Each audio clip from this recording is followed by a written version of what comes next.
2020. It is Election Day. I beg you to get out there and vote. If you're on the East Coast, you're already in line voting. You can watch us on the Fox Sports app. Don't have to miss a beat. And we've got a great 2 hours of show for you to keep you entertained as you are getting ready to vote, or maybe you have already. Let's start with a little Monday Night Football last night. This was a better game than most people expected. Giants and Bucs. Tampa favored by like 12 and a half. You wouldn't know it last night. They took a stop on a 2-point conversion to barely come away with a win in regulation over the Giants. Flag was thrown, but it got picked up after further review. And the Tampa Bay Buccaneers just escaped with a 25-23 oh-so-close win over the Giants to improve to 6-2. Here is Joe Judge on that controversial no call. Yeah, I thought Nate made the right call when he threw the flag. So I'm not sure why it got picked up. We had a pretty good view. I know they can't use the Jumbotrons to replay. We had a pretty clear view of that as well. But I thought Nate made the right call the first time. I thought, normally your first instinct is the right one. So. All right, Brandon, start with you. What'd you make of that no call at the end of the game? Great call, Jenna. I'm glad that they picked it up. That's on Daniel Jones, Nick. He was late with the ball. Oh, that's true. Okay, that's first and foremost. He was late with the ball, and he threw it behind him. So that's on Daniel Jones. Yeah. I'm glad that the refs didn't get in the way from Tom Brady keeping this team on track, Nick. Okay. Look at this. Look at the ball. Yeah. It's behind him. No one disagrees with that. His first read is to the flat. Wait a second.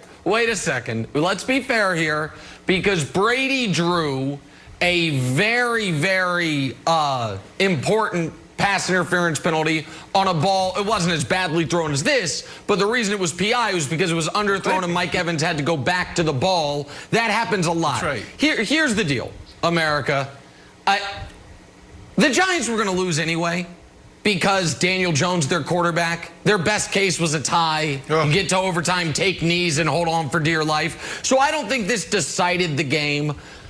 And if there was no flag thrown, Wilds, I'd be fine with this. But just like Joe Judge was alluding to, it is irritating that a flag was thrown.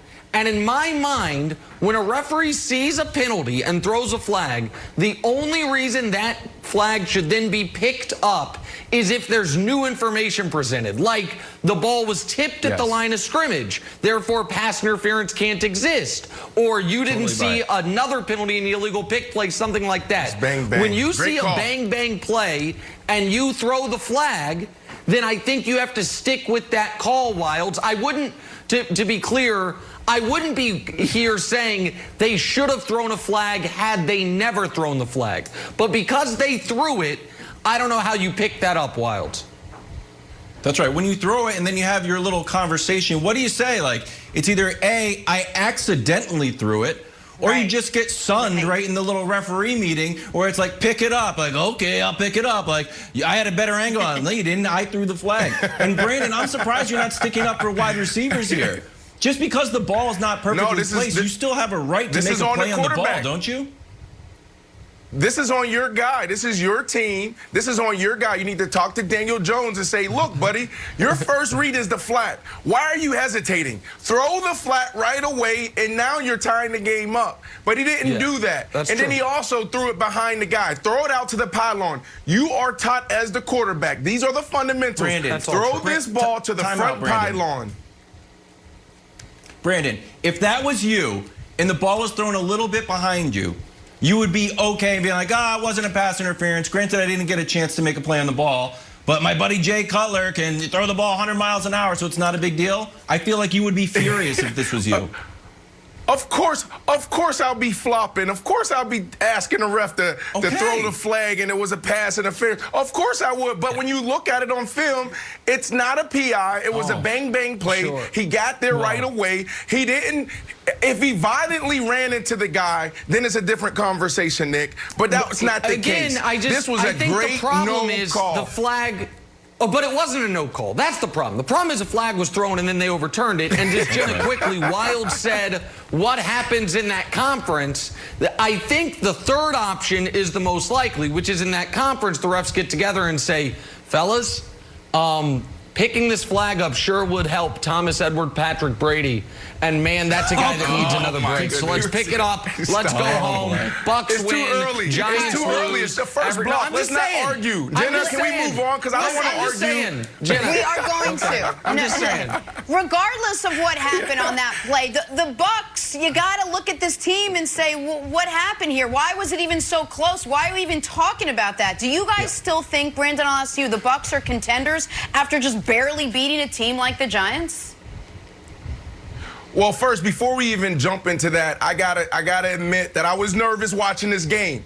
America, if you want to see a virtual fight, then you tune into First Things First when we're debating Tom Brady or Baker Mayfield. So watching this game, you can immediately see, Jenna, that this team, this Tampa Bay team, wasn't prepared to play. You saw Tom Brady slamming his helmet, trying to stay in keep his emotions under control, but he was mad. Why was he mad? Because there was no juice on that sideline. They started reverting back to shooting himself in the foot with these terrible penalties. And Tom was like, why are we not here to play? This is our year. So for me, right away, you can see that this team wasn't prepared. Sometimes you walk in the locker room before there's a snap even played, and you know, oh, crap, we're in for a long day. This is going to be a long 3 hours. So for me, they are still a contender 100%. This is a team that came in. This could have easily been a trap game, but they found a way to pull it through.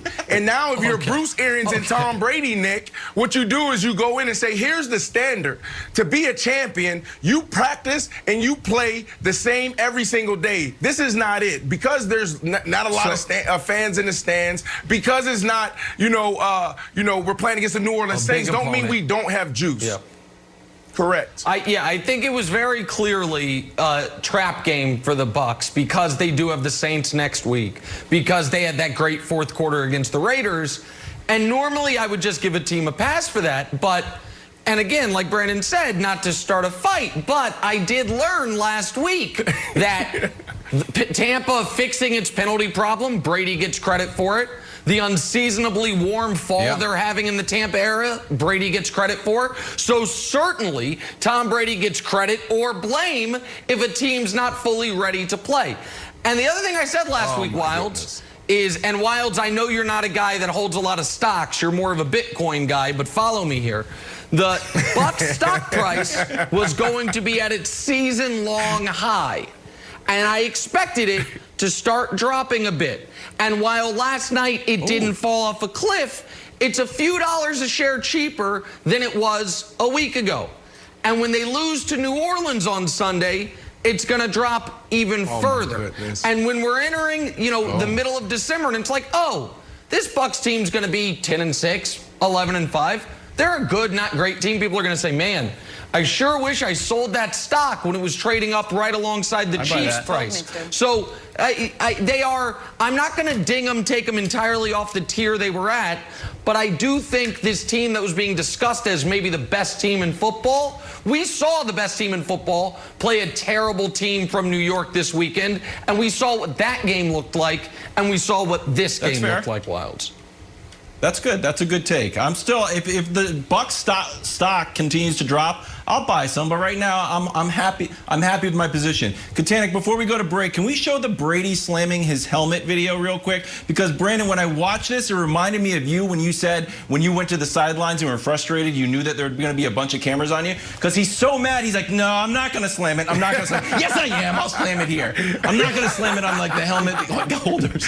There's like, no, don't do it. Don't do it. No, now I should do it. No, I'll do it. So that's my favorite play. All right. Well, as angry as Brady was, he still got the win last night. Something Bill Belichick has not done much of this year. Check out this scene. That's a smile, I think, on Bill Belichick. That was a long time ago, gentlemen. So how does Bill explain all that success today? No, this will be us after the Jets win. Wait till you hear it. Next, first things first. I love Wilds giving me Thursday Night Football on Fox. Rodgers wide open for the touchdown.